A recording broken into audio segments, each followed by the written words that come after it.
कभी सोचा है क्या हो अगर कोई आत्मा गलत इंसान को चुन ले? मेछो भूत की कहानी इसी सवाल का जवाब है।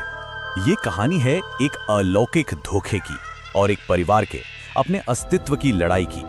सारा खौफ तब शुरू हुआ जब मंदाकिनी ने अपनी बेटी सुगंधा को आधी रात में कच्ची मछली खाते देखा। सुगंधा को तो कुछ याद ही नहीं था। वो अपने कपड़ों पर खून देखकर खुद हैरान थी। अगले 24 घंटे परिवार के लिए क़यामत बनकर आए। सारे सबूत सुगंधा के खिलाफ थे।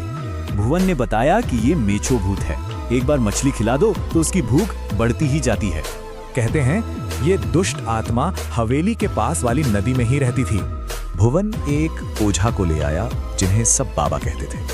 अब परिवार की आखिरी उम्मीद वही थे। तभी एक अजीब बात हुई। इंद्राणी को जोर की प्यास लगी और वो कमरे से चली गई। बाबा ने अनुष्ठान शुरू किया और बेहोश सुगंधा पर ध्यान लगाया, मंत्र पढ़े और एक कील घुमाई, पर सुगंधा पर कोई असर ही नहीं हुआ। वो एकदम शांत पड़ी रही। ऐसा कैसे हो सकता था? बाबा समझ गए कि भूत उन्हें धोखा दे रहा है।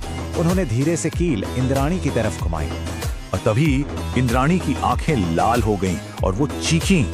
असल में भूत उसके अंदर था। उस एक पल में इंद्राणी में जैसे 10 आदमियों की ताकत आ गई थी। कोई उसे रोक नहीं पा रहा था। तो ये थी भूत की चाल। उसने सुगंधा को चारा बनाया ताकि किसी का ध्यान असली शिकार इंद्राणी पर ना जाए। सबूत के तौर पर बाबा ने इंद्राणी को एक लौंग खिलाई। उसने तुरंत रात में खाए जानवरों के अवशेष उगल दिए। बाबा ने बताया कि भूत सुगंधा की जान ले रहा था। अगर उसे तुरंत नहीं रोका गया तो सब खत्म हो जाएगा। भूत को खत्म करने के लिए बाबा ने एक खास योजना बनाई। उसे लुभाना था, फंसाना था और फिर नष्ट करना था। मेछो भूत के खत्म होते ही इंद्राणी आजाद हो गई। परिवार ने वो हवेली हमेशा के लिए छोड़ दी। मेछो भूत की ये कहानी बताती है कि कभी-कभी सबसे बड़ा खतरा ठीक हमारी नजरों के सामने छिपा होता है।